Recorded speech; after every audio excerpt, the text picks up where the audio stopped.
Oke, bagaimana itu hukum Kepler? Kita akan bahas kali ini. Kenapa disebut dengan hukum Kepler? Karena yang mengemukakannya itu adalah Johannes Kepler. Dia mengemukakan hukum-hukum ini yang dia peroleh dari data-data yang dikumpulkan oleh gurunya.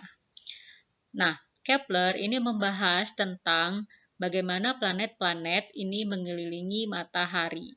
Hukum Kepler yang pertama yaitu menyebutkan bahwa orbit planet mengelilingi matahari tidak berbentuk lingkaran, tetapi berbentuk elips dengan matahari di titik fokusnya.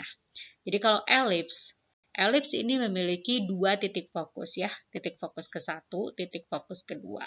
Nah, matahari ini berada di salah satu titik fokusnya. Dan planet mengelilingi matahari ini dalam bentuk elips. Bagaimana sih bentuk elips ini? Kalian gambarkan melalui LKPD yang pertama. Kemudian yang kedua, hukum yang kedua untuk Kepler yaitu vektor radius atau garis hubung matahari dan planet. Ini matahari ya. Ini planet yang bergerak. Ini yang hitam ini ya. Nah, garis hubung antara matahari dan planet dalam selang waktu yang sama, dia akan menyapu luas daerah yang sama. Jadi kalau kamu perhatikan, pada saat dari sini, nih dari yang kecil, ini dia akan bergerak lebih cepat dibandingkan dengan ketika posisinya jauh. Sehingga pada waktu yang sama, luas daerah yang disapu itu besarnya adalah sama. Dari yang kuning ini, dari sini ke sini, dengan dari yang bagian kecil ini, dari sini ke sini, itu luas daerahnya sama. Kalau waktunya sama yang dia tempuh. Kemudian yang ketiga, ini diperoleh dari data antara jarak planet terhadap matahari dengan periode planet tersebut mengelilingi matahari. Misalkan kita sebut saja ini ada beberapa planet ya.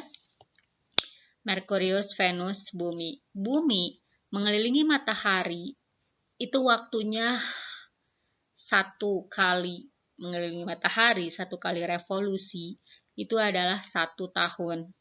Sedangkan Venus 1 kali mengelilingi matahari itu adalah 0,615 tahun berdasarkan waktu bumi. Dan Merkurius itu 0,241 tahun berdasarkan waktu bumi.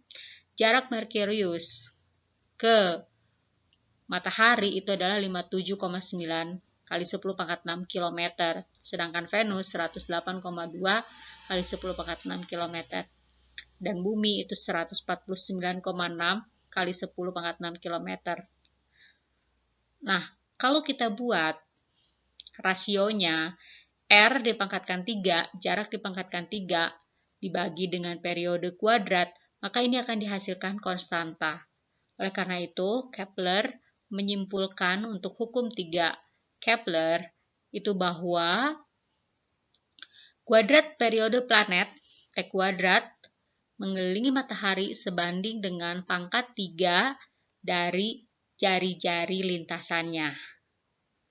Seperti itu ya.